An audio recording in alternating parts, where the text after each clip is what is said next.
And welcome in, everybody, to another edition of The Locker Room. It is week 9 now of high school football, but more importantly, it is the final week of our regular season. It went by so quick. How did we get here? Oh, my goodness. Yeah, 9 seems way too high. I know. But nonetheless, congrats to all our conference champs. That includes Carroll, East Noble, Adams Central, and Garrett. But tonight, we're starting elsewhere with two teams who may not be champs, but have a lot on the line tonight. So let's take you to our game of the week. The Homestead Spartans wrap up their regular season slate with Bishop Luers. And the reigning champs Luers is looking for some momentum ahead of their another playoff run, while Homestead is risking finishing sub 500 for the first time in three decades. All right, let's catch up. It's Michael White for Homestead, scanning his option, throws downfield into the hands of a Knights defender, and Bishop Luers trying to capitalize, but it's the Spartans who are going to make them work for it. The Knights get taken down by a host of Spartans. That plays goes nowhere. Then Anthony Fields Jr. just loving it. Still scoreless in this one, and it's a handoff to the determined senior Sam Stewart, and away he goes down the sidelines, and he's off to the races. So long in Homestead. They strike first at 7-0. And in the end, with this one, what a game. It's the Spartans who capture the win, 25-14 your final there. And from one reigning champ on to the next, let's take a quick trip south, where Snyder is visiting Wayne. Wayne down 14-0, 5 minutes before the half and driving, and the senior Josiah Stallings finds an opening and gives the Generals a fresh set of downs and then some. Trying to get on the board here before half. It's Harold Mack. He heaves it downfield. Sadly, it winds up in the hands of the Panthers, and it's Alan Bolton with the catch here, and the Snyder trying to increase their lead before half. And it looks like it was Minion-themed night for the student section. How fun. Then it's Aaron Vance who throws a dart to the sophomore Keaton Robinson. Snyder now in good scoring position here. Let's see what they can do. It's the freshman. Zips down the sideline and cashes his ticket in for 6. It's now 21-0 all Snyder, and they would go on to win it 21-8 your final there. Now it's time to get to the first of our conference champs. The Carroll Chargers look to keep the good times rolling over at Northside. Chargers already with a good lead here as the third quarter is coming to a close. Northside trying to do some damage work here in the little pass to Latarius Gibson. Going to go through the spin cycle here, and he gets the Northside first down here. All right, same drive, and it's the sophomore Caleb Kinagle, and he works his way into the end zone. Look at it, he's off to the races. Northside gives it their all, but comes up just short in this one. Carroll takes the victory, 38-22 your final. All right, let's head over to Shields Field now, where we go with Bishop Dwenger hosting Concordia tonight. The Saints showing up big. They start off early, running it down the field in the first half. The first touchdown on the board from Nicholas O'Keefe to Russell Nipshear for a couple of yards in, and the Saints down the field again. This time O'Keefe to Shefferly for a few yards up the middle in the first half. The Saints keep responding. This time a 40-yard pick six. Houston Ellinger taking it to the house. And then late in the first half, Nicholas O'Keefe to Gus Tittman for a 30-yard rushing touchdown, and the Saints win big 41-7. Now we head just up north to Northrop, who hosts Southside tonight. A lot of directions here. Tied up at 6 just after half. We've got Zane Harth at QB tonight. Finds Jamari Brown up the middle for the score, and the Bruins take the 12-6 lead. They elect to go for the 2-point conversion now. This one, the handoff to Levi Porty, and punches it in. Northrop now leads 14-6, and that conversion would prove quite important tonight. Southside does try to respond through the air attack. The pass is complete, but the hits by Lenny Underwood and Kamari Underwood, the Underwoods together, force the fumble, recovered by Northrop's Elijah Collins, not the one you know and love. The Bruins get it back, though. In this game, every point counts, and Northrop holds on 20-19 to win. And that brings us to the end of our regular season in Fort Wayne football. Yes, but we've still got Week 9 action from around the region. So let's check in with another conference champ with a major streak on the line. It's Adams Central. They haven't lost a conference game since 2020. They're trying to keep that streak alive tonight on the road against Woodland. They start off strong with Matt Heiser punching in the first points of the game from short distance there.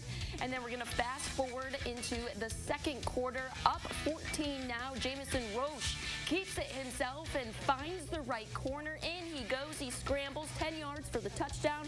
AC goes on to win it 42-6.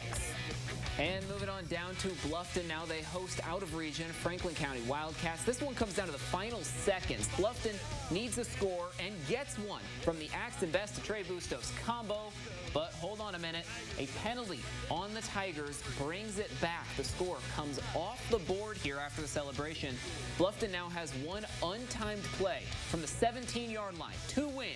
Best lobs it up and picked off by Franklin County. The Tigers lose a heartbreaker. They'll now look ahead to an Adams Central rematch in the playoffs next week. All right, and in other action around the ACAC, Heritage hosts Jay County tonight in a battle of the Patriots. Heritage takes the win 35-13 there, and Southern Wells needs a victory over South Adams to avoid their third winless regular season in 4 years. In the end, it's the Starfires running away with this one 58-0. All right, let's jump over to the NE8 now. Leo and DeKalb face off in game 1 of 2 in a row between the two as they've drawn each other in the first round of sectionals. As for tonight, Leo has a bit of a cheat code on the roster. His name is Landon Hepner. The Army commit says he wants to play defense at the next level, but I think he's pretty good at offense as well. That's 70 yards to the house, and Leo has the first lead of this game. Now, later in the first quarter, Leo is still up 7, and this one is going to be Nathan Foster on the ground, and he's about to make it 14. He finds the outside and takes off sprinting 80 yards to the end zone. Foster would finish the day with 98 yards to complement Hepner's 179. Hepner had 3 touchdowns as well in this one. The Lions roll to a 48-7 win. The Barons will have some work to do if they want revenge in next week's playoffs. Now let's check in on the feed from Huntington North, where New Haven is trying to salvage a rough season.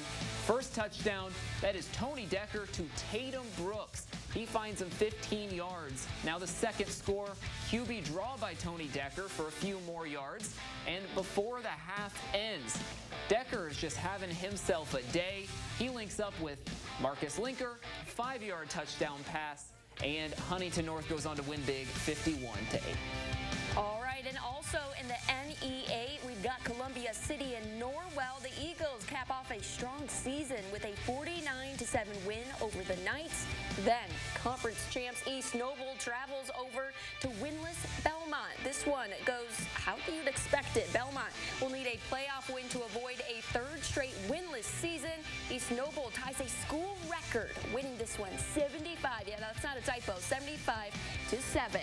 All right, now over to the NECC we go. Let's start with West Noble on the road against Prairie Heights. Chargers D and special teams setting the tone early. That punt return following the Panthers' 3rd and out sets West Noble up inside the 20 here and would lead to a Chargers score.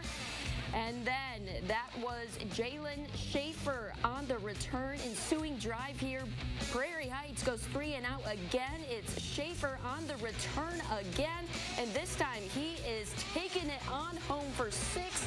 Away he goes, and West Noble up 14-0. Prairie Heights goes 3 and out again.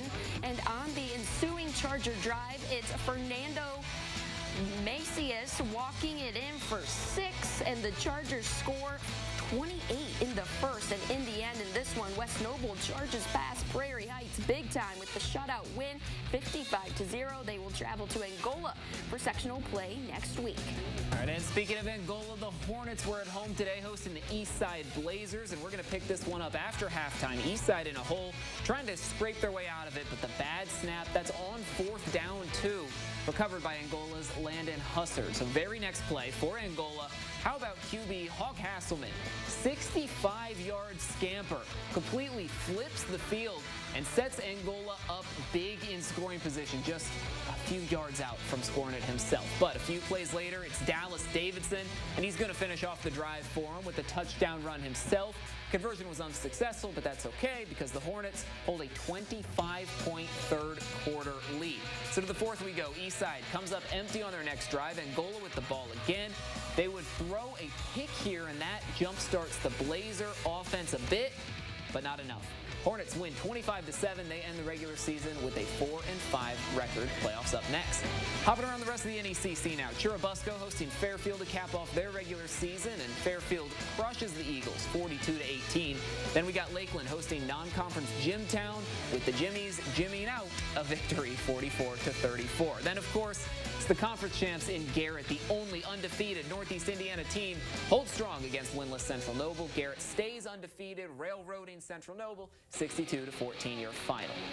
Now, if you're doing the math and realizing there's still one more team, don't worry, because we didn't forget about Fremont. The Eagles take on Blackhawk Christian tonight. Fans certainly excited. The few of them that made the trip down from Fremont. And the Eagles really have no issue moving the ball tonight at all. Carmine Moreno dodges a tackle, finds some space on his way to the end zone, and that puts Fremont up 21 in the second quarter. Then, at this point, why mess with success? Fremont keeping the ball on the ground. This time, Colton Armstrong, the freshman, the Froshy handoff. He avoids tackle after tackle. He's finally brought to the ground. That sets up Fremont on another scoring drive, and this time they're going to give it to Alex King. The sophomore receiver turns the jet sweep into a touchdown. That puts Fremont up 28. They'd wrap up this one with a 56-point shutout against Blackhawk Christian. All right, good stuff. Finally, on to our outermost county schools in the Three Rivers Conference. Peru hosts Manchester, with Peru coming out on top in this one, 35-28. Northfield also hits the road tonight with Northwestern Kokomo. The Norse easily takes this one, 49-14. Moving right along, Southwood hosts Lewis Cass. Lewis Cass hands the Knights a loss tonight, 41-22 there. And then we've got Wabash and Whitco. Whitco looking for their first win of the season. And it's the Apaches taking the win tonight, 30-12 your final there. And finally, in the Northern Lakes Conference, Wawasee hosts Mishawaka. The Cavemen Club, Wawasee, 46-7 your final there. And Warsaw hits the road against Northridge. The Tigers rip apart the Raiders, 42-13. All right, and this means we have now reached that time in the show. Time for our play of the night, and tonight we head back out to Prairie Heights for this one to watch Jalen Schaefer once more. Multiple good punt returns on the night, but highlighted by this one. In the first quarter, he takes this one all the way back, dodging tackles, working his way to the outside, tiptoeing the sidelines, and makes it all the way into the end zone for 6. Schaefer would put the Chargers up 14 at this point. West Noble goes on to defeat Prairie Heights 55-0.